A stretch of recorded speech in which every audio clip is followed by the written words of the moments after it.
starting soon.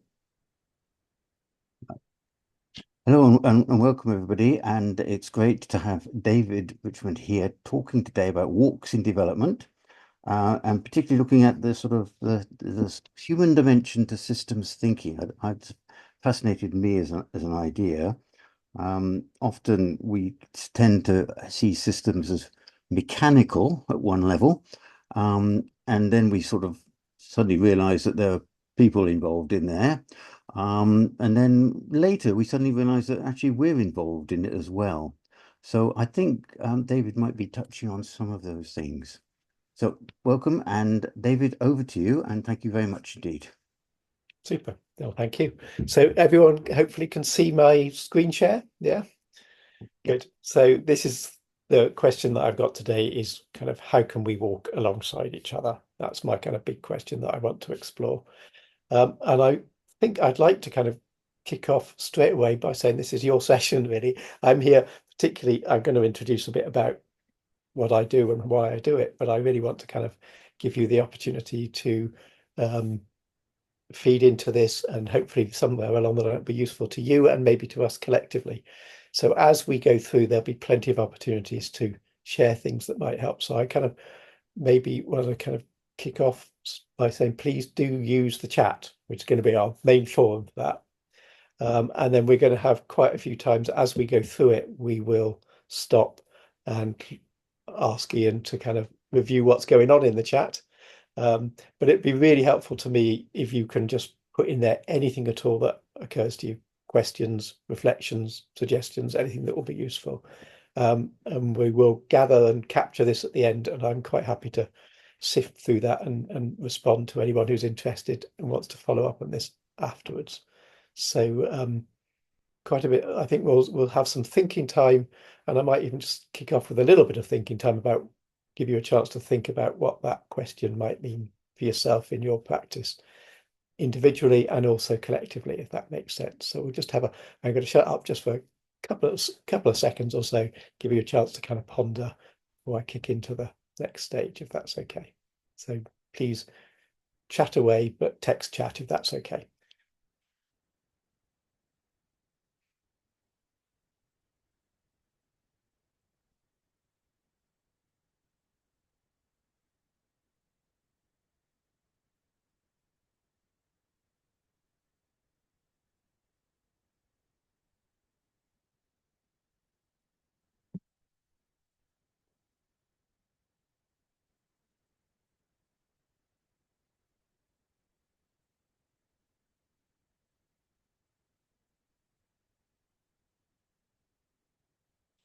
So this is my this is what I do. I do walks in development. I'm thinking about walks in development at the moment as guides on a path less traveled. So I suppose with our question about how can we walk alongside each other, the question maybe is about who we might want to walk alongside. And I suppose in a way that's anyone, I think, who we feel there's a sense that they're walking alongside us. They may have a different, maybe doing something different, but maybe in other shared sense of values, etc. So for myself, I work mostly with individual artists and small groups of people. And I kind of think of it a bit about, this people who maybe taken a path less traveled. Lots of individuals who kind of maybe are trying to find their own way to navigate their creative life, and also, how to turn that into a life that makes money or keeps them going and so on. So I find that a lot of people feel quite isolated in that process. And I find that quite frustrating because to me, it seems that we are all in development. And I suppose what I mean by being in development is not necessarily about building big hospitals and schools or whatever. It's about being on a journey. It's about being subject to change, being part of a system or whatever. So to me, we're all in development. I want to discover then, are we really walking parallel paths and asking the same questions? Are there ways that we can walk alongside each other and support each other in this? Because there's like a dominant way of thinking about things that we're all kind of to some degree swimming against that tide. So how do we support each other along that journey? It can be quite isolating. How can we do that is the kind of question that I want to explore today, if that makes sense to people. Yeah. So I'm going to give a bit of a personal view. I suppose that's how I've looked at it, a personal view of the implications of systems thinking for people that are involved in, I called it social policy and practice. For me, it's more practice than policy, I think we mentioned before.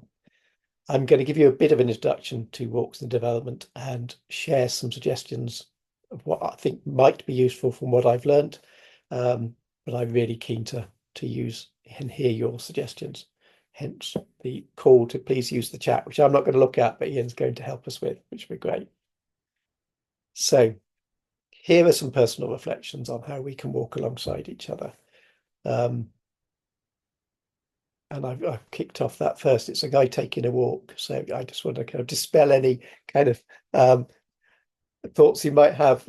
Arts and development, walks and development is me. It's a guy going for a walk. It's not a huge organization that can point to all these massive things that are happening. It's very much a personal experience of what I've learned through the life that I've led and how that I hope might be useful to you. And I hope, anything, if it is useful to you, it's going to be useful to me because that's kind of what I'm interested in. So my kind of, I suppose my introduction to the systems thinking is a kind of a personal one. It's a bit more intuitive than a kind of intellectual, perhaps, or studied. But I'll tell you a little bit about me in particular. So for many years, I ran a small community arts organisation based here in Bristol with people with learning differences. And there's a moment of apparent change where this organisation started in a day centre.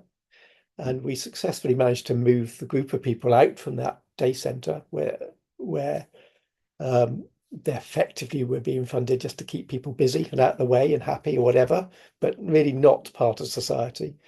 We managed to transform that until they became funded. We became funded because they were part of the arts, as I said, of a social services by arts. Suddenly they're being funded for what these people can contribute to our society. Yeah.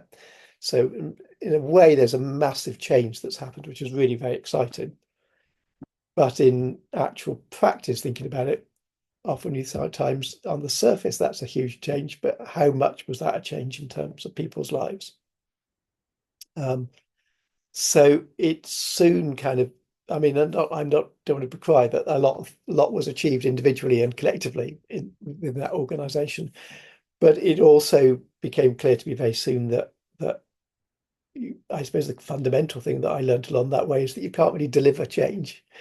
That we were kind of a little bit stuck as soon as we'd moved from one place to another, to an art in the arts place. But unless the whole arts ecology was receptive to this new group of people coming in, there was nowhere to move them on to. So if we wanted to deliver the next stage for them, then we need to deliver that ourselves. And then we need to deliver, maybe there wouldn't be routes in for other people. So we need to deliver that as well. So soon you realize that we're going to start having to deliver this whole ecology, which is completely impossible. So that's obviously one big learning. The other big learning, which perhaps is very obvious, but is that it's much easier to foster dependency than capability, than independence and empowerment, which is what this organisation was around. So obviously we'd moved from a day centre. We created this fantastic studio, for example, and people loved being in the studio, but I was a little bit stuck because the more people loved being in it, the more dependent they were upon it. So again, it became very hard to move the people on. So that, for many ways, it kind of is a bit of an personal introduction, thinking, well, actually, look, we are part of this broader system that if we're going to change something, we can't change a living system. We can't do things to people. That obviously was very much part of our ethos, but people need to be actively involved in their own change. We need a collaborative approach, and we need connection. Otherwise, we're just doing lots of one-off things, and obviously the funding regime that many of us are in means it's nice and easy to fund a project, but very difficult to fund anything that's longitudinal and has a long-term difference. So this is a little bit my kind of journey around moving a little bit from that kind of, I suppose, account delivery model more, and perhaps an empowerment model more, to what I would call a development model. And that question coming along then about how can we walk alongside each other? If we can't do it before, we have to kind of, is there a way that we can walk alongside each other to create that change? And that led me into thinking, well, I've got to find what I want to do and what's the most me thing. Having supported other people to achieve what they want, I was then thinking, well, what do I want to achieve and what's important to me? So the most Dave thing, the most for me is walking. That's when it's probably actually the only place where I really feel that I belong is outside, and I feel relaxed and feel connected to other people. So partly this is the most Dave thing to do, but also going with that micro to macro thing that's always interested me, that we can learn a huge amount from very small things. They have bigger impacts. So it's a little bit about moving back from that. So I've worked for the last 10 years or so, mostly with individual artists now. And it's been back on that individual level, but I'm just at the point of starting to say, well, what about groups? What about this? Yes, walking alongside certainly works on an individual level. How does it work as a collective level? So I'm starting to move back to that macro. So that was quite a lot about me. And maybe I'm going to stop now, even though I've not quite got to one of my next pauses, which is that pause, and let you take some of that in and maybe make some comments, and maybe Ian would like to reflect a bit on anything that has come through so far. Okay. Yeah, thanks, David. I think one interesting early comment was about not everybody can walk or travel to meet other people, which related to a later comment about how can you make any sort of change if you lack connections. So I just wondered, is that something you'd like to reflect on now, or shall we just carry on with the discussions? Yes, I mean, I'm happy to reflect quickly if it's just a couple of things that would be useful, and to encourage people to keep using the chat. So I think the can't walk is a really important point. Um, so I mean, I have done walks in development with people who can't leave their room. It's not actually doesn't it's certainly I don't see the walks as it's not a physical thing. I suppose I see it as a slightly metaphorical. There's definitely something that happens if we can step outside. There's no question to that. But in many ways, I'm asking people to make a little bit of jump of imagination, of imagine going for a walk whenever we do almost anything, actually. So even, and I think I said before we started, Zoom is to me, it's a very unnatural way of doing things as compared to going for a walk. So I'm trying to make it more natural by doing that. So it's a bit metaphorical, but I absolutely take that point. And yes, if we lack connection, we can't change is a really, again, really, really key thing. That's what I was saying, that if things aren't connected, then they have no long-term, I mean, meaning. That's the context, I think, is also really important. But let me come back and just say a little bit more about what arts and development is to me. Yeah. Mhm. Yeah. So if I describe arts and development, I suppose, yes, I wanted to just kind of push that a bit. I might say this again, but the looking at walking as maybe a very simple system, a very simple process. I go for a walk and it has a beginning, middle, and end. So I'm in a way using it like that. That might be useful. So to me, I see arts and development as a three-dimensional view. Thinking about as that very simple system. To me, everything that I do affects me. It affects those people around me, and it has implications for the wider world and vice versa. And it really is, again, it's going back to that connection. We are connected. Those connections are there.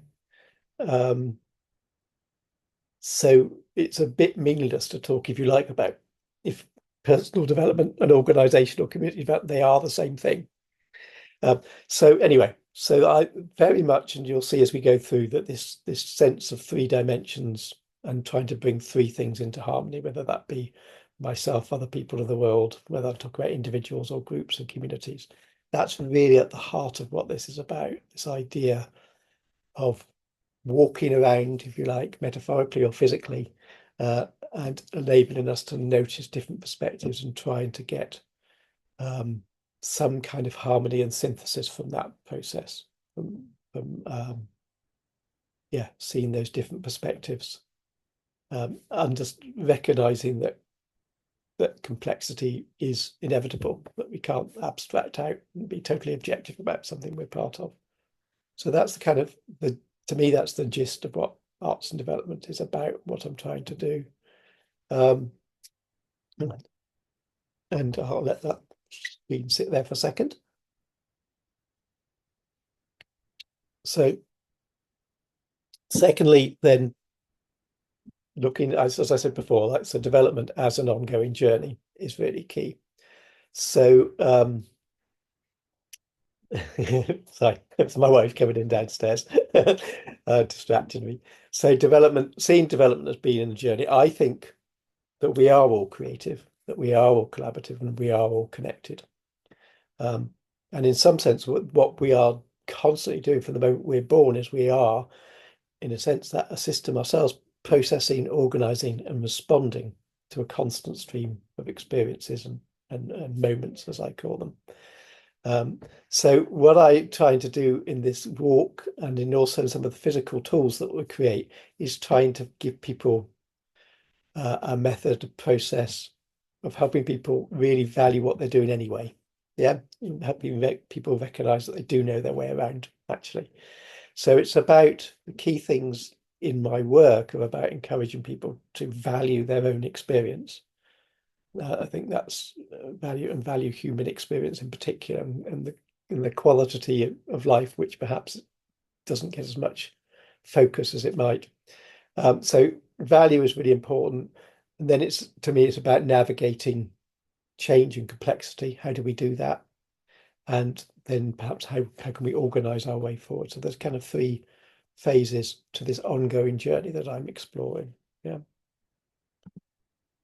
So I had a mini pause. Anyone want to chip in anything at this point?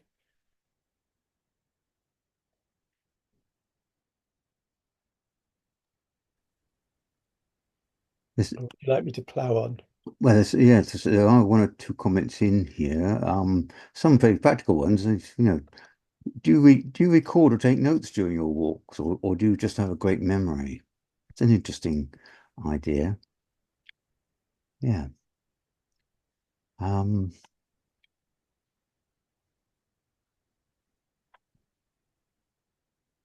Shall I respond to that one?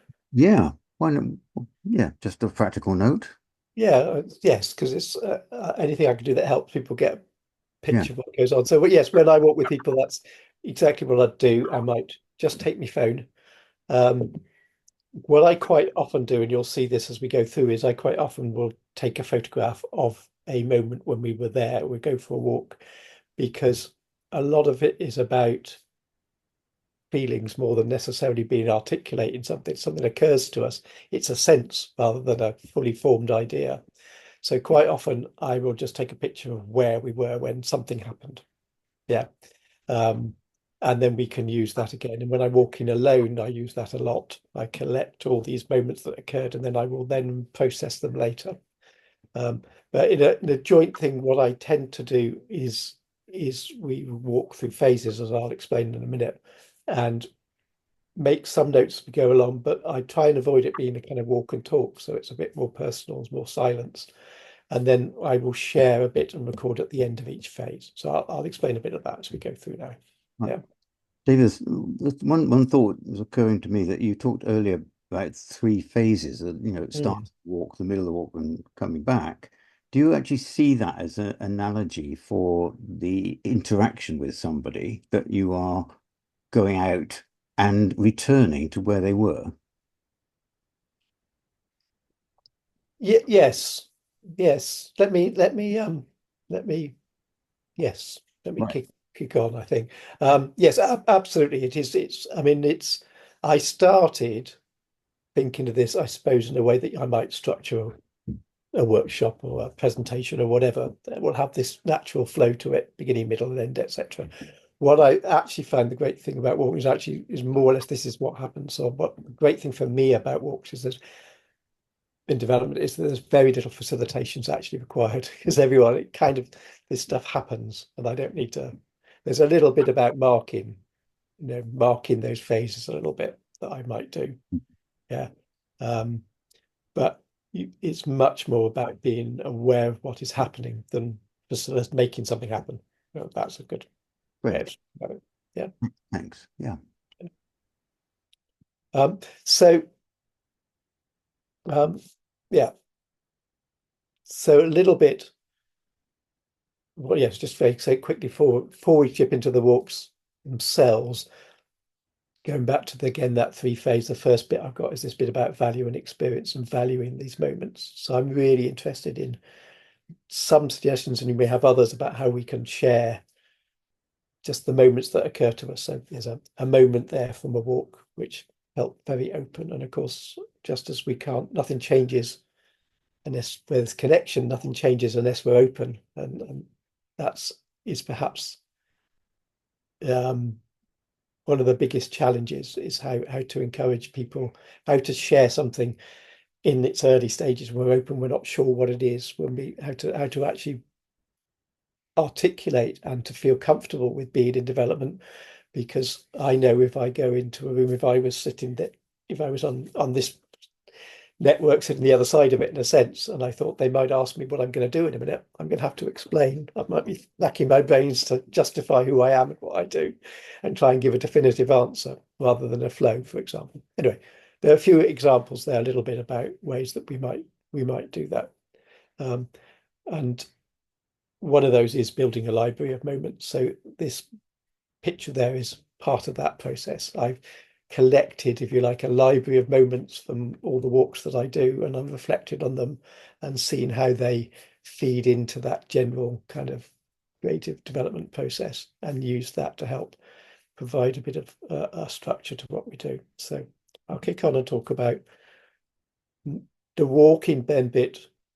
So, well, actually, a bit that when we walk, what I would do first is a bit is gather just kind of the random the um the raw materials, the elements of what we want to talk about each time, and identify that. And we do a bit of a mapping and a kind of just an opening of free thinking to help see whether a question identifies. So it's useful to kind of do that before we start. But we take a question for a walk is the idea. Yeah. So on a walk in development, this is what we're doing. We're walking through these three phases and using that to give us a balanced perspective and a way forward. If we have maybe a problem we want to solve, or we're not sure how to move forward with something, that's kind of in the times that I will use a walk in development with people. Yeah. So I'm going to try and walk you through that now. We're going to try and sort of walk through a walk in development now and see if this works. So bear with me and help me clarify that if you have questions. Don't forget to use the chat, please. So a couple of moments. This is the kind of overall kind of process. I've already said it's about valuing who we are and navigating and organizing. That's the kind of process element, I suppose, of walks and development as a whole.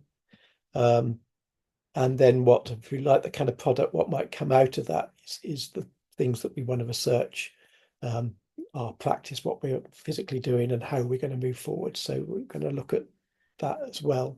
And again, it's some part of that is keeping balance and harmony between those three things. So we can use a walk in development, and I do quite a bit to help people pull together, if you like, their overall worldview, or with artists, their artistic view.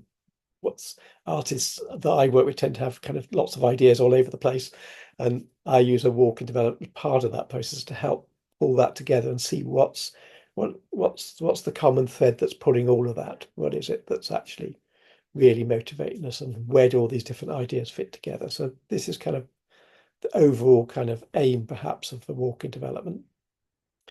And then, just as well as we can take this, I'm going to do a bit of general and specific. Yeah, so there's this general aim, but also we can take a particular question for a walk, and we can walk through that. So there's a way in which I'm hoping that we can walk alongside each other. We can either all be doing this general thing, thinking about our worldview, or we might have a particular question on our mind. So we might take a different set of questions, but still walk through the same process. I'm hoping that's going to make sense to you. Okay. So these kind of moments reflect on this question that I'm thinking about today, is about how can we walk alongside each other. So that might be a process of discovering people to walk alongside us who are our fellow travelers, maybe coordinating where we want to go together and aligning that role. So again, whether that's a kind of a metaphor or actual reality of what we're doing, that's the kind of first part of that kind of overall process that we're looking at. I hoping that makes sense. And I can then lead into, we've now set off. We're now on a walk. What tends to happen? The methodology, I suppose, if there is one, it's very, very loose. It's just noticing what happens first of all when that first phase tends to be about valuing, but we're stepping out into the open, reminding us of what happens. There tends to be quite a free, open space. You start noticing things, you start exploring. So in this first phase, we tend to focus on our own creativity, who we are, the kind of now, where we feel it initially from that individual, and how we learn from our experience. So it's yeah, to start with is a more kind of open kind of phase. And then practically from that, we might look at that will come as a kind of research phase. I would think of that. We're exploring a question, so we can tease it out. And we might be inspired by the clouds, the light, anything that comes along that helps us think about our question, actually. But we're getting that broader perspective on it. So I've identified some key questions that I use on a walk to help us do that. So our overarching question, this phase, is what we're going to explore. It's an exploring phase. And we might ask questions like, who are we? How we interact with other people, what impact we have. And that might help us create notes or help us guide and organize what we're doing, or even, get towards organizing what we're doing. So that's a kind of first phase around in the general kind of what happens. And then thinking about this question about walking alongside each other. If we were taking this specific one, then these are some of the questions. Yeah, again, it might be a discovery one, thinking about who's paved the way, who's done this before, who are the people that work with us, who are our fellow travelers, etc. Okay, so this is quite a lot to take in, isn't it? But so it's probably good to have a little pause and see where we're at, and I'll see whether there's anything you want to pick up, Ian, as well, or whether people want to ask more questions. Yeah, yes, David, thank you. There's some interesting ideas coming out of that indeed. Just question from Veronica Mai there is what are the sort of questions you might consider while you walk? What you got any examples at all that you could throw in there? And the follow-up to that is how do you keep the talk on topic, rather than just letting the environment around you sort of dictate what's happening? Yeah. Any thoughts on that? Well, yeah, I mean, does someone else want to chip in? Because I don't mind if someone wants to.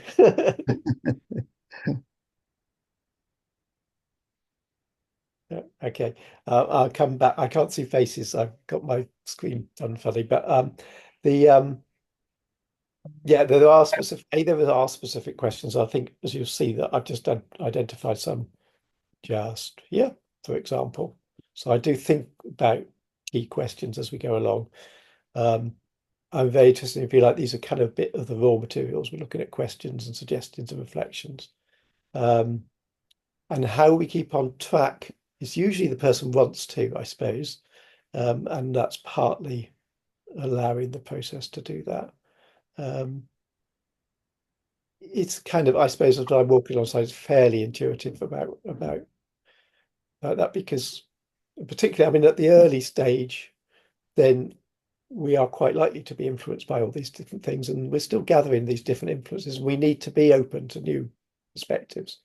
So it kind of, and maybe as we go through the flow, we'll see that that becomes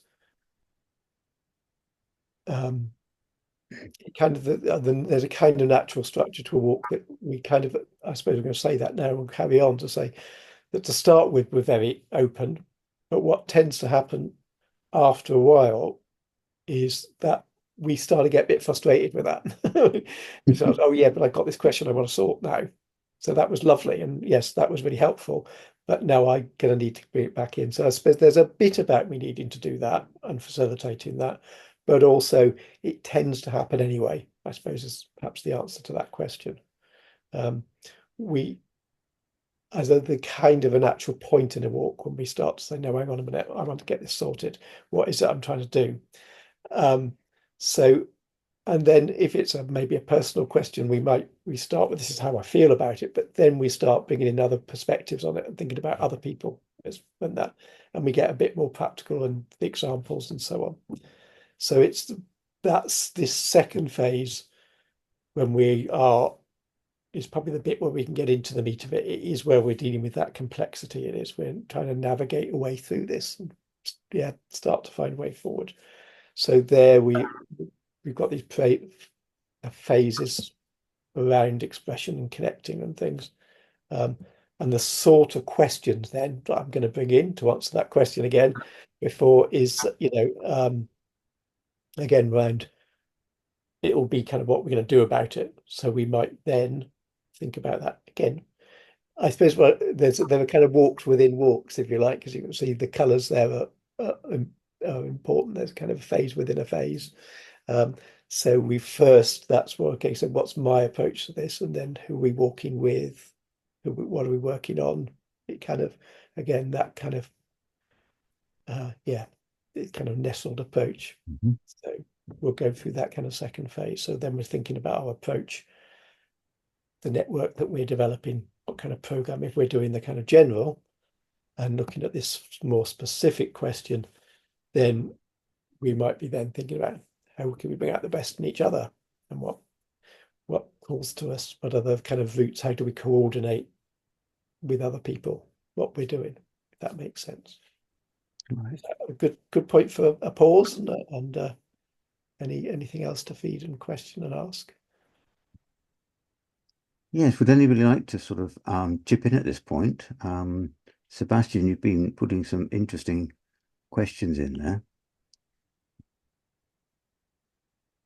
Yeah, I've just been sharing some some of the questions that I picked up from this wonderful book, If Women Were to Design a City. And I mentioned May East. I saw her in a presentation this summer, and I found it quite unique what she's doing, and what you're describing, David, very much reminds me of it. And actually, Veronica May was asking what kind of specific questions um, um, you're asking. So I put those forward as a sort of a proposal, as I'm curious myself.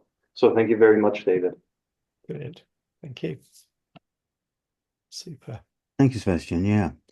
Um, Another little practical question from Bruce there is how do you pick your walking partner for your purpose? How does how does a walk come about, I guess, is the question, David. Yeah. Well, at the moment, the answer would be they pick me, I suppose. So I walk mostly with people that I developed a relationship with. Um, and people that I've worked with in the past and people that have come to me. People come to me. I do a bit of support with people that want support with Arts Council applications, so people can get a kind of support worker to do that. So that provides me with some access support, and then I end up doing more development work. But I suppose what I'm interested in as well is saying I'm interested in seeing whether this is a process that might be useful to others. So people can come to me. I've got, there's a link on my website that people can by all means book book a walk with me. But it really interests to see whether this is a process that might also be useful to other people to do it. And yeah, I mean, that's my ideal, is supporting people who would then implement this in their other practice, if that makes sense. I guess yeah, if this was to be something you would that say I wanted to do with trying to address maybe an issue or problem I've got, would I choose somebody to walk with who was pretty much in agreement with me about most things, or somebody who's a very contrary person who wasn't with me? Is that something that would be, any advice on that? Is it better to have some empathy or have some conflict in the discussion? Well, in the way that I've used it, I'm open that be used in other ways, and there's always use for some tension. But I'm really interested in that question about how we find these fellow travelers and we recognize what we're doing. What I tend to find, I mean, I do this quite a bit of. There's one artist in particular that I spent a lot of time doing this, actually mostly on by phone, because they live in London and I'm in Bristol. But I will support her one week and then she'll support me, walk alongside me the other week. And I find supporting her much more useful for my practice than her supporting me. And it's the same the other way around. So I would say, well, this is about people who are walking alongside you, who are sharing some values, share something in something in common with you, and are interested in you and what you want to do. So this is not a kind of, I think there's enough negativity in the world. This is about positivity, I suppose. I understand what you're saying about challenge and tension, but I suppose, if you've got values in common, then you can have that critical friend, Right. can't you? Yeah. Good. Hey, Anika, Hello, I just want to say thank you. That was very thoughtful. I am um, a deep walker, I guess you could say. I call walking my medicine and my methodology. So I knew I had to be here and listen. And just from the questions and from the notes in the chat, I think it's so interesting how walking really does bring a lot of people to the table, introverted people, extroverted people, all creeds, all everything, because it's just a common uniter. Even we have somebody, I mean, Veronica, I have to note the comment, which I thought was really important. How do we include people also who can't walk? Or what, yeah, what was it? Can't walk or can't travel to meet other people. I thought that was really thoughtful to bring up also, because it brings to mind for me that kind of inviting people for a walk, it obviously can lead to a very introverted communal moment, but it is a community thing, and there are people maybe who can't join physically or who don't want to join. They're feeling not with the group. They like to socially segregate. So I think it's really thoughtful to think about how walking unites us through literature, through movement, and so I feel like your presentation touched on a lot of that. And I also want to mention, I can put a link in the chat. I founded the Global Walkability Correspondence Network some years ago, actually, out of this interest to support people in walking. And it's sort of unfathomable to me. This is now digressing, but how many people yearn to walk, and can't. So that's more on a environmental and mobility note. And then I actually really liked what Ian brought up, because as a person who um, enjoys a bit of fiery debate and those moments of tension that lead to cathartic communion, getting over a hurdle, in a tension with somebody, which I feel like in today's digital era doesn't always happen, in the comments thread. I think it rarely happens with people we disagree with online, but I feel like the potential in person is so much greater to have that cathartic communion. And with walking, I believe it can help so much. So thank you for a really wonderful presentation. Brilliant. I'm afraid there's more to come. Great. thanks, David. Thank you for that. No, that was brilliant. That was really, really interesting. And there's some really, really useful points. And I'm somebody who will process this afterwards as well, if that's useful. So if anyone is, and yourself and anyone's interested in maintaining this conversation beyond the Zoom, I'm very happy to keep that conversation going, because that's partly how I work, is gather the stuff, mess with it, process it, and then carry on. But it actually, there's a tangential question that I wanted to raise a little bit around that, because I mean, my work initiated, all this work started working with disabled people with disability and those barriers, and it's really fundamental, and walkability is huge. But I suppose also there's a bit of a focus on this. This is about, if you like, I don't know what the word is, if it's a metaphorical thing, this, how do we metaphorically walk alongside it? How do we let people know that we're on their side? Yeah. How it's not necessarily just how do we make the physical environment more amenable to us, etc. It's actually, yeah, how are we walking? To me, fundamentally, no matter how different, distant, or difficult our lives are, we need to know there are people walking alongside us. And I think there should be ways to do that. So it's very much a question. And I can't see who asked the question about how, but I really am open. I want to hear. That's why I'm here, really, is to help find out how we do that, because it is quite difficult. And a lot of it is at a very, very human level. This sense of, I think this sense of showing that we're in development is just the kind of really essential bit of saying, I mean, again, I don't have an answer to that. Even I felt there's something about the technology or the way the discourse that makes me want to feel like I should be able to answer that question. And answer isn't the thing. I should be responding to that, nurturing it and finding it. But I want to try and find some suggestions for how we can do that. I'm going to explore a bit more as we go on. So apologies if that was a bit of a ramble. Let me get back to the flow of where we were talking. So we've I'm going to go back, take us back into our metaphorical walk that we're doing here, and that process, the methodology. So we've had a kind of open, researchy, explory phase that tends to happen. And then after a while, we've gone, no, I've got to get this sorted now. We get into the kind of practical stuff. Yeah. And people will do this. I mean, mostly I'm just the guy walking alongside people while they do it themselves. And because I'm here, I can do some of that recording and collecting and collating for people to help people do that. But so we get into that kind of practical, we go through that kind of practical phase. And then as we get in towards the end, maybe we can see where we're coming back, where we're starting from. Can we start to think, hang on a minute, I've got to get this sorted before I get back. Don't want to leave this without actually having a way forward. How am I going to keep going with this? So we start then to focus much more on the kind of long term and what we're going to do about it. So that tends to be perhaps when we talk about the wider implications of what we're going on when we're walking with people. This process, as we're walking alongside people, I'm not into telling people, or I'm not an expert. It's one of the things they just get, Dave. I'm not a consultant, a therapist, or any of those things. I've great admiration for people that are, because they've worked hard to get there.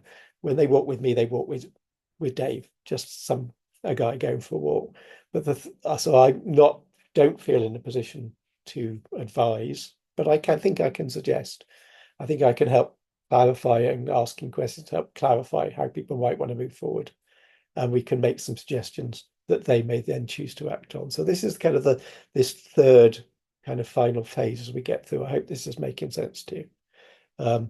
So again, the sort of questions then that kind of go, okay, so how are we going to keep going with this? How are we going to make it do? Yeah. So this is, if I was trying to create a very simple plan moving forward, then it might be, okay, so what do we want to achieve? What are we looking for from others? What can we offer? That's our kind of walk of that third phase, if you like. Yeah. And from that, we might identify kind of a project, short-term thing that's going to move us on. We might think of opportunities for other people and how we might offer that. So I know I'm talking very quickly, so I hope you're getting a sense of what's going on there, this kind of third phase of the walk. Yeah. And then I collected, again, a set of moments where I've actually got that look at all sorts of different aspects of this, but this is one looking at this question about how we walk alongside each other. The third phase of that more specific walk might be then once we've found our fellow travelers and started to work out where we're going, we might then start to align who's going to do what, how's it going to work together, that kind of thing. So that's, for example, kind of set of questions in that kind of third phase. Yeah. So I'm going to pause again because I've gone through a bit of the walking. There's a bit more that I'm going to come back to around how we might organize ourselves, which I'll come back to in a bit. But again, it might be a good point to pause and hand back to yourselves and Ian in the chat for where we'll have hopefully have a full discussion at the end once I've got through to the end as well and open it up completely. But is there anything that's coming out now that feels pertinent, Ian? We've got a lovely example there from Sheila about her experience there, which I thought was very moving. And then, yes, shouting out for technology to allow mobility for those without it. I think it's really an important thing we ought always to bear in mind that that there are ways to improve the walking ability for people nowadays that talks a little bit to one of my little rants about how difficult it is in certain cities to walk easily. So that's another aside to it. But I think there are quite a lot of interesting ideas you were talking about there, David. I wonder whether this sort of is a connection between the concept of having a retreat from life, should we say, which is going away and reflecting on things over a period of time, and a walk, what you're talking about, which is sort of, in a sense, also removing yourself from the everyday in order to go through a process. Do you see a sort of an analogy there between the walks you're doing and the sense of retreat? Yes, I do. There certainly is an element to that. And I think that's important that we maybe talk about the time scale for that. I suppose in the context of what this is, I see this as quite an engaged practice. So I don't see this as like an escape, if you like, and let's get away from this problem. Is actually how to see this in a broader scale of things. So although we're open to all sorts of new things coming in, and even noticing the way the light's falling on the river, that helps us think about it, or whatever it may be, it is engaged. It is part of that, not an escape. But also it's about balance and harmony. And part of what we need is we need at times to emphasize more of these things. So for sometimes this is, if you like, we've got this walking process. So a retreat maybe would be that first phase. I'm going to really focus. I'm going to put focus time into that research phase of a walk. Yeah. I've just come back from 2 weeks walking around Cornwall, which was fantastic. So that, in a sense, was an extended retreat for me to kind of gather more moments and think about it. I've got lots of processing to do. So there's kind of we're going through these cycles in lots of different ways. And I'm really interested in how, and we'll come back to this, how we can have an extended cycle and a very short cycle. So we can go for a walk that can last an hour or even 20 minutes or even 5 minutes if we want to really rush through this, yeah. Or we can extend this over the course of the year. And what's going on actually is kind of walks within walks. So there are retreat phases, and then there are practical, right, I've had my retreat now, I want to get something done, and now I need to turn it into a plan. It's how we navigate and balance those different phases of our activity as part of this process. Does that make sense? Yes, indeed. Shayla's put an interesting little question in there. Perhaps a pilgrimage, and that idea of pilgrimage is really quite important because there are so many pilgrimages that are just walks. Yeah. They need to get somewhere. Do you find that is an element, and how would you might expand on that concept of pilgrimage into your work? Because there's a sense of purpose with a pilgrimage, isn't there? A definite but external purpose, yeah. Yeah, I've just been my walk in Cornwall was doing the Cornish Celtic Way, which is loosely a pilgrimage route. which I would highly recommend to someone who wants to go and walk and explore pilgrimage. So yes, it's very much part of that, and it's also, so yeah, that's something I discovered over the last few years, actually something I realized that I wanted to do. So I did that a couple of years ago.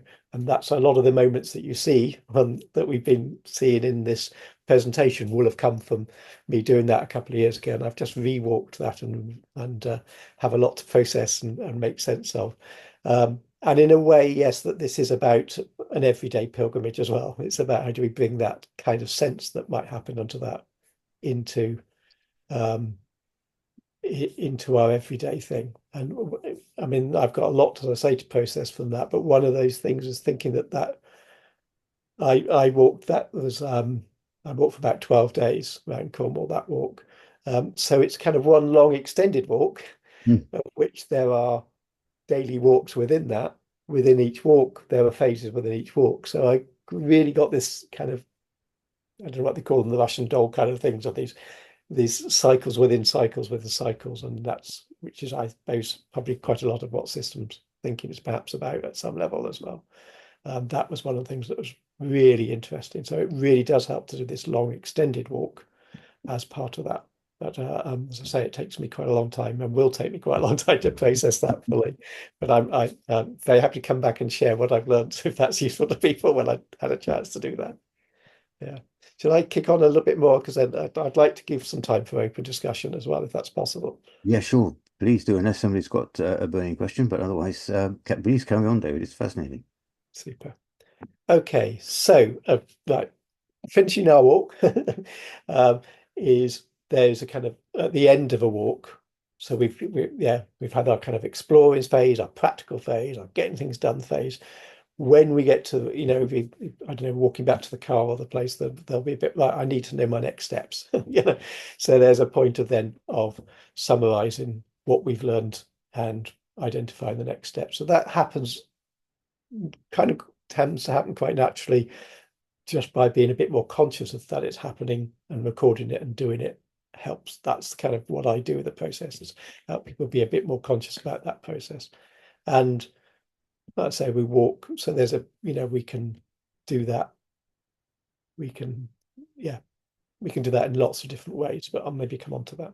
So the next steps is really kind of the end point of our walk. We leave with some next steps.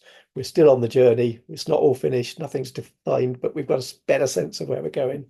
And we've got and created something from that is helping us to move forward. Yeah. So I hope this is going to make sense. There's that phase when we talked about. So I talked initially talking about the broadest phase. So we've got this sense of how do we value our experience, and think which is kind of a key. That sense of self-confidence, I suppose, that is really important. Then they've got the walking really is about the kind of navigating thing, particularly. And then when we come back, we've got all this stuff, we can start to organize it a bit, even though there's an organizing structure. So I try and create something that helps us pull that together. I mean, mostly our worldview is a sense that we have, but I like to try and articulate, and we can do that very simply. I do quite a lot of making little zines and things. Might have one here. Yes, one piece of paper that you can fold up and make into a little very short book, which again has a kind of our summary on the front and the kind of 3 phases of a walk. I can send that to you, but it's very simple. Or you can just do it as simple as on the bottom, there's a little postcard.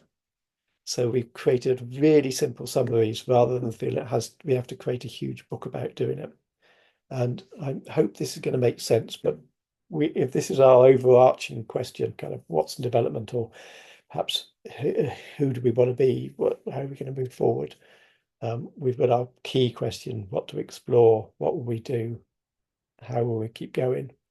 And so our overall is a summary. At the top there's a summary, at the bottom there's the next step. And what we can do, if this makes sense, is we can take any of those questions. If we want to dig into that, we could do another walk and look at any one of those 3 phases in more detail. So if we wanted, as the example I've got here, to look at our plan more and how we're going to keep going, that might be the next walk afterwards, perhaps, is we can then say, well, let's take here some questions, exactly the same process, but slightly different, more nuanced questions, more targeted questions to help us do that. And again, we can then even continue that process to go into, in theory, as much detail as we want to do, but basically it's the same process. And hopefully we'll find that everything kind of feeds into the same place. That makes sense. So these colours being our 3 phases, the resource being our overall thing that we're creating, research, practice and plan, those is our main walk, and then each of those walks we've gone through, and it becomes a kind of tree of organising things. But it's not it's much more, it's not a structure, it's not a linear process. I'm trying to represent now I think we understand the world in 3 dimensions. So as soon as you try and linear graph, put it in 2 dimensions, you're not really showing what it is. And I'm not trying to really segment every part of our lives, but it is a process for helping us see how it flows together. So actually, any of those green things are about that phase. They kind of have the there's a lot we can take things from different places and pull them together, but this just gives us a sense of how we can organize. So I want to do some next steps. I've got a few next steps that I was going to suggest myself, but I think I'd like to get us into, I've been talking quite a bit. Shall I just whip through finally so we can have an open discussion, I think, rather than stop twice. So I'm going to whip through a little bit and suggest some of the sort of things that I think that might come from that. So I like to encourage people to share and build libraries of moments. These are ideas that I have on my website. You can, if you want a moment, you can share a moment with me, or you can request a moment, so we can kind of share this experience. I think this sense of being on development isn't key. Do a walk in development by all means. Book a walk in development. There's a link on my website which I'll show you. I don't charge for anything I do, by the way. Everything is, if you want to make a donation, fantastic. But I do it because I love doing it. Maybe you could arrange. What I'm looking at now is starting to arrange groups, bringing groups to people together, kind of peer support networks or whatever, to support each other. Really interested in doing that. So if any of you are interested in exploring that in a group practice, for example, in an individual, then I'd be really keen, to help you do that, but also maybe to connect you with other people that are doing that. And that's the idea, which is behind this ongoing program that I've been working on, which are going to be launching to some degree early in the year, January, all the structures here. And I'm interested in how it might work for people, because how it could work in different contexts, different ways. So just a little bit that ongoing program. As I say, we could take the whole year as a kind of as a long our whole process, and this program enables us to look at everything feeds in over the course of a year, but we look at, in the first few months, we focus on research and then practice and plan. So we're walking through it. Through each phase has a walk. There's a walk for each phase, but also a walk for each month, and actually a walk for each day, each week, and each moment for each day. So there's kind of a whole range of little moments, from the little things that I've shown you through to kind of outline plans of how we might walks that we might do to pull together. So I'm going to be going through that with at least one artist from next year. And I'm really interested to see if there's a way that different people in different ways might be useful to other people to explore in a general way. That's probably quite a difficult concept to look at, but if you're interested, do tell me afterwards, and we'll see what we can do with it. So a couple of suggestions from me, and there's my contacts. I could leave that up for a second, but I think we should hand over to you and let you let the floor beat for people who want to feedback in whatever way is useful. So thank you very much for listening to me so long as well. Thank you. Okay. Thank you, David. Brilliant. So shall we open up to discussion? There are a couple of points in the chat if anybody would like to ask them now or comment, basically. And I think there's such a wealth of material here. Anybody like to raise their hand and get going?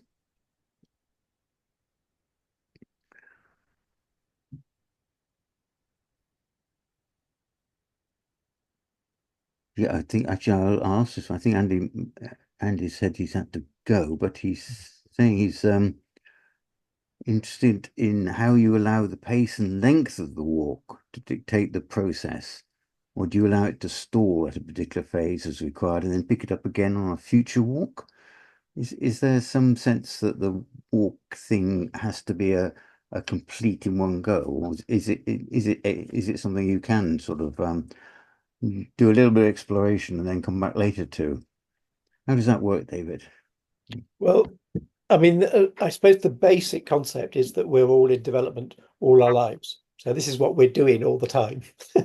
That we are constantly experiencing moments and we are choosing which moments to give significance to, and we're working out how to process them and we're trying to organize them. That's what we're doing the whole time. So it's I suppose part of the whole thing is a bit about that it's an ongoing process rather than it's definitive.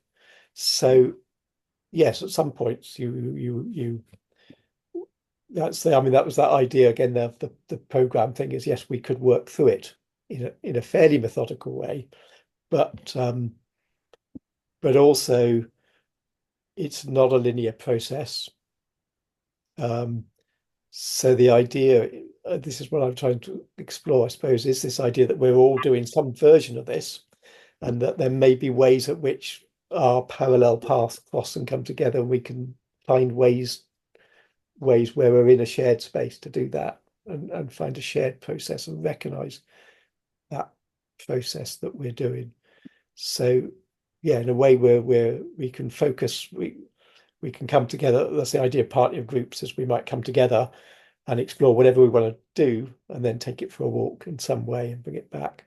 And it's partly to provide that ongoing sense of connection that I think is important, create the context for long-term change so that we can start to see how all the things that happen to us are part of this long-term development. They're not individual occurrences and they are connected. Right.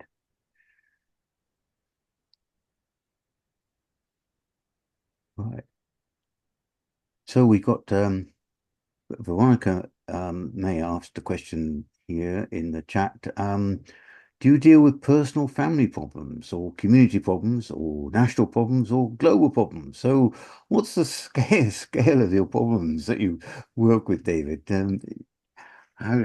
What's your thoughts on that? So again, a bit of the answer is I work mostly with individual at that individual level, but I'm really interested in something that's the question, I suppose, partly the reason coming here, saying, would it work? Is it useful to take a walk and let's go and look at a global problem? Because to me, the process is exactly the same. So I tend to work with individuals. It's individual things. Sometimes it's people who say, I mean, it's mostly tends to be artists who want to try and form together a clear plan forward. But it could be people who've got a decision to make, or whatever it could be. So I'll look at that. But the idea is very much, I mean, yeah, exactly. Can we look at this as a global level? Can we see the personal in the global, and the global in the personal is very much part of that. It's a global system that we're part of. So that problem doesn't exist independent of us. It is about making connections across those levels as well. Right. Shayla's asking a question here is, do you feel that you are alongside, or how much are you doing it for people? Do they need to get it? So yes, it's very subtle, that, isn't it? It's are you totally just alongside, or are you in some ways providing something for people that solves their problems or helps them? Or do you see yourself as a coach, I suppose, in a way? Or just a neutral alongside? Well, with all of these things, with everything in development, it's not definitive. So the most I think we can do is approach that. Yeah. So I don't think we can totally be walking alongside somebody, but it's how close can I get to that reality, I suppose is really the key to do that. And this is getting me as close to doing that. I'm quite convinced looking at the other way in terms of maybe if that personal journey was a bit about how can I help, and realize, well, I can't really help because helping doesn't always help, and sometimes it makes things a lot worse. But if I could try and walk alongside, then there might be something we can achieve together. I think that doing things in a linear or binary way and not understanding the three-dimensional nature of things is really quite key, I think. Yeah. Yeah.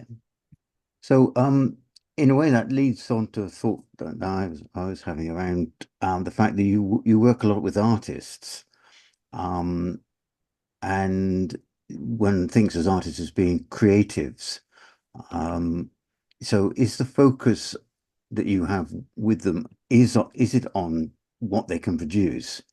Because I'm just trying to compare that in a way with systems thinkers, which to a certain extent they are artists as well.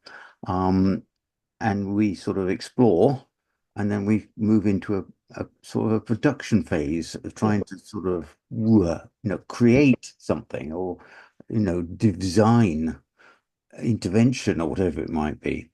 Do you see a parallel there in that process with artists? Yeah. Yeah, absolutely. That's absolutely those three kind of key phases, isn't it? I'm trying to, I suppose, in a way, simplify that as much as I can to make it as universal as possible, and then make it something we feel rather than we have to intellectualize because it just happens. Yeah. But yes, that's exactly as we go through.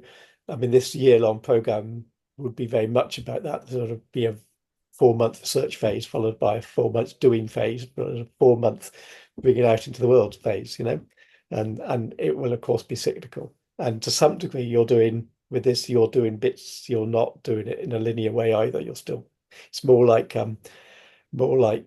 color by numbers, if you like, than start. You just do a bit over there and a bit over there and a bit of more like filling in the map rather than a jigsaw puzzle, perhaps, rather than doing it in a very start to end, because we don't really do things in a completely linear way. And we certainly, although we're doing the same things, we're all coming from different starting points. Yeah.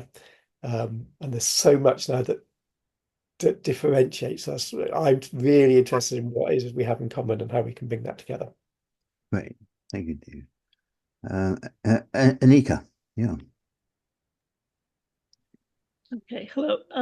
I have a question for you, David. And if you address this, I apologize if I'm asking something that you might have already addressed, but I was curious in your work around walking and in your walking and your walks, what has anything surprising come up? Any twists, any interesting revelations or surprising thoughts about how we people in general or at this contemporary moment or where you are walking is perceived, or just any surprising things along the way? Hmm.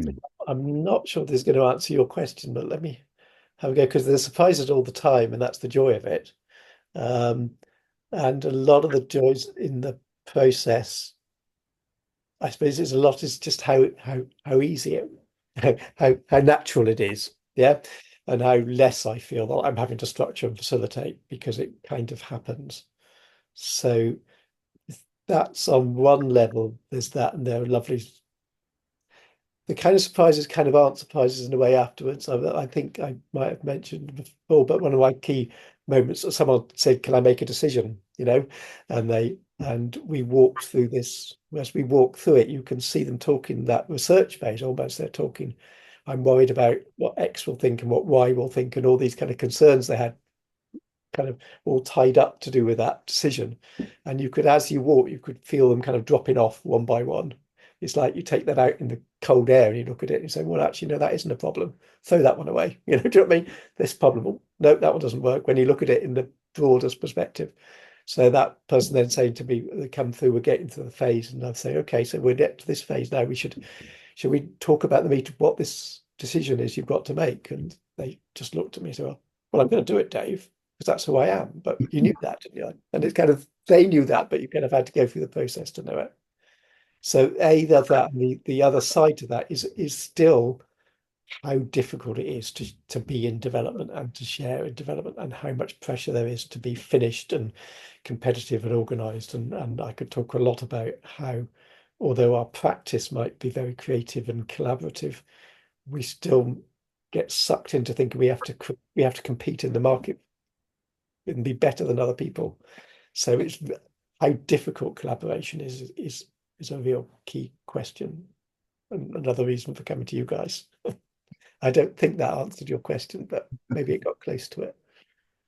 Well, very interesting. That was a twist that it led to competition versus collaboration, because I think a lot of us can relate to that. I'm a highly collaborative person, but then also have to assess where competitive streak is coming out. So that's a very interesting thing that comes out, which, by the way, a good walk will kind of I think it's like I say, soothing a frayed wire. I think it can enhance that collaboration aspect more so. And then one more question, again, sorry if you answered this, but I think you brought up also thinking about different age groups, different groups. What was that about? Bringing different groups together? Well, I was just interested, but my question was a little bit about saying maybe this is a process that could be explored by different people. I mean, how, and that maybe there might be, so that it could be used in very different contexts, but there might be something that we have in common from that. There might be looking at commonality with across very different contexts. So I tend to work, like say, with artists, but it might well just as easily work with activists or with people looking at a very specific thing. So, and this sense that we're on our own and having to do it by ourselves and invent it all and have to be polished and shiny all the time is really quite oppressive. And I think there should be ways that if our values are really important in our work, they should also affect how we do it. And I find that people tend to have quite a lot of dissonance. I'm like, this is what my work's about, but then I've got to become somebody else and start marketing myself and be shiny and glossy and super confident. And a lot of people I work aren't super confident, and that doesn't work. So and therefore that kind of living in that world isn't accessible to a lot of people I want to do. It's not a language you want to do. So I think I think actually being collaborative is infinitely better, just not because it makes us more competitive, it's just a better way to live in. So I want it to kind of suffuse how we do things as well as what we do. Again, I'm not sure if I was clear about that, but maybe there was something in there. David, I'm sorry, I can't find a hand to raise. Go for it, Monica. I don't know where they put them.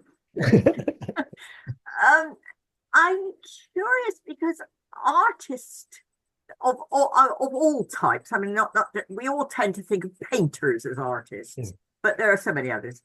And I'm wondering, it's such an individual thing. I'd love to hear some examples of the sort of difficulties, problems, whatever, you actually help these people deal with. I mean, the obvious thing for an I mean, I'm a writer, so I have, along with a lot of other writers, publishing problems. But is that the sort of thing you deal with, or is it more esoteric? Personally, yeah. So it tends, the genesis quite often is how do we get money to keep doing it? So quite often it's about helping people write a funding application and being as straightforward as that. But also I suppose my work is about helping people pull that together, that overall artistic vision, if you like, what I'm trying to do, and then applying that in the different areas. So that's very much the idea of that kind of tree, is it all coming from the same place, and then we can apply that to look at all the different aspects of what we want to do. So used that. One of the artists I work with, for example, has been working independently for a long time and is now moving towards setting up a group of people. And so she wanted a way of a document that she could show their values and how she was about to do that. So we looked at everything that she does and pulled that together into a document that she calls her Bible, whatever. So that's one way of doing it. But so it is about the thesis, in a way not tested, is that actually a walk is useful for any kind of whatever we want to look at. If it's how do I go about publishing, but it's also how do I build my network to be able to do that, or what do I write next? It's all part of that overall thing, and that I'm going for this kind of almost universal process can help us with doing that, and the organizing structure also helps that. Or how do I choose my front cover? Yeah. I'm really struggling with that at the moment. Yes. Good. Well, I think it helps a lot to have somebody you can just, if you could just talk it out with somebody just sitting listening to you, that's really nice in almost a lot of that process. A lot of the process is about letting go, as I just said in the last answer. But what I think is that you know what it is. You just need to tease out. It's like you don't quite know which is the right one, but when you know, you'll recognize it of the solution, and it will feel right. Do you know what I mean? And there's something with being able to just talk it out loud or tease it out in the open with somebody that helps you recognize it. It's not me coming and saying, I think you should go with that one. It's a process to help you get there. Does that make sense? I have tried that. I've tried it with loads of different people, and I get a different answer from everyone. Yes. I haven't found one that people say, "Wow, that's the one you need." Or they find things wrong with it. Oh, I don't like that, or this is wrong, or that's wrong. I can't get on until I've got a cover. And I just can't find the right people to. I've even tried another writer, and he's very, very supportive. But everything I suggest, he doesn't like. Veronica, I think the point is, as we've discovered from this little involuntary walk that David has taken us on, it doesn't matter what they think, it's what you think. I have had that said to me. There we go. To me. So, but there again, very often it's the cover that sells the book. And if you want to, get anywhere, then you have to have something that people say, "Wow, that looks interesting." Yeah. Go for a walk. Go for a walk. Thank you, Bruce. Yeah. Any more questions there? I got one little thing occurred to me. David, you hadn't explained a great deal about your library of moments, which I thought was a fascinating concept. And the question that may betray the way I work is, do you have a classification system for your library? Is there a catalogue? There is a catalogue. There's a very, very simple one because it started out as an anthology. So I don't know if I won't go back through the presentation, but you'll notice there was a word on the end of each of those moments. So it's A to Z. It's literally you can get to it through my website. I think there'll be a link on my website to it. It's just a big padlock full of all these different moments. So that's it. The basic thing, a moment occurs, I take a photograph. Ideally, I think of a word that resonates with that moment, and maybe then a question, maybe a reflection, maybe a suggestion, and build one of these little moments that are part of that. But the idea is that they're all kind of starting points for me. So personally, I might use them like yourself as a writer to then go back into that moment process and try and write them. And now I'm not a professional writer, but writing is kind of important to me and expressing who I am. So I like to write about those moments a bit. So that to me is a kind of toolbox for me, but I think it could be a toolbox for anybody to do anything. So I'd like the library to be aware available to people. And I have this idea that of sharing moments, and maybe they can be useful. People can ask me, say, I've got a question, and maybe I can go through my library and find a moment that might be a starting point for them, and possibly even a suggestion of some questions to take on a walk.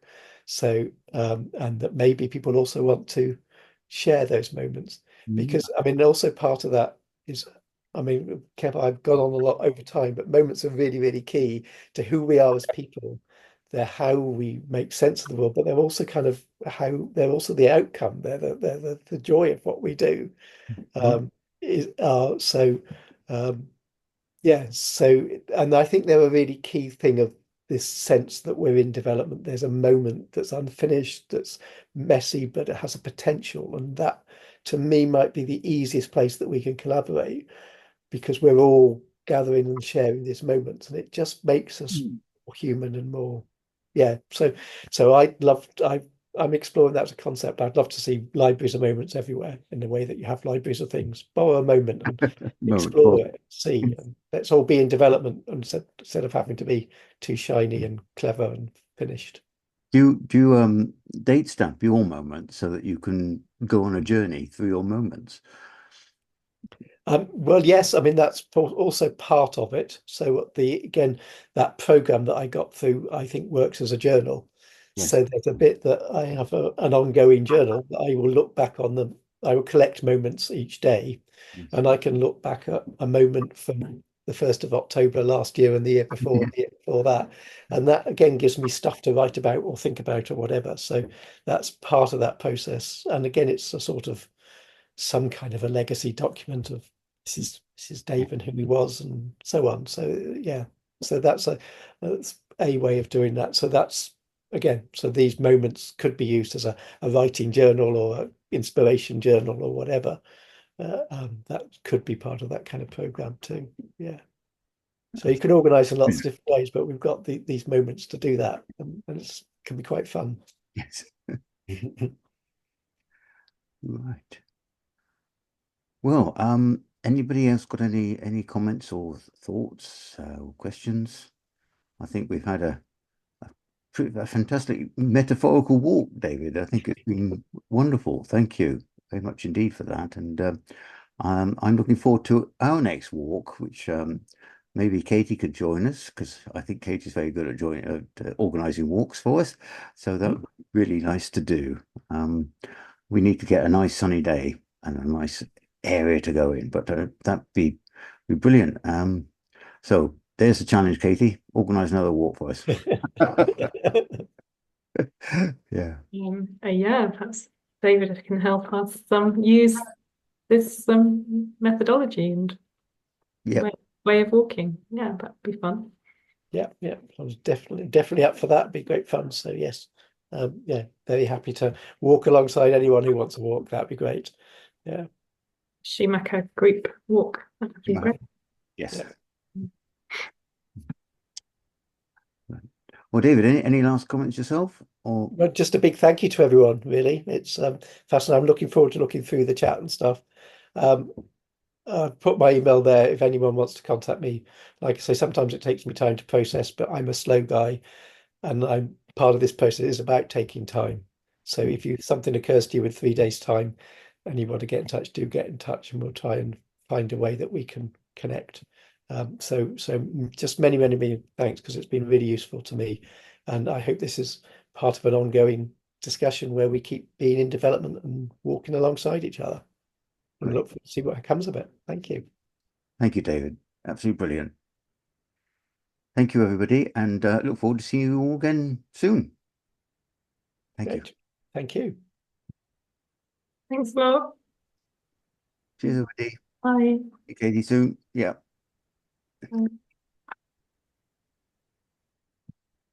Thanks. Bye. Thanks, James. Bye. Participate a bit more. Freeman. Lovely. Right, David, thank you. Good. Thank you, Ian. Thank you. Went very well. I'm not used to Zooms. I'm not, I don't know whether I articulate clearly enough, but I hope it's useful. And I find it very difficult not being able to get eye contact with people and seeing how it's going in the room. So I'm very much reliant on you for that. So thank you. It's excellent, very good indeed. So again, look forward to seeing you soon. Take Yeah, care. thanks again, Ian. Really appreciate it. Cheers. Bye bye. Bye now.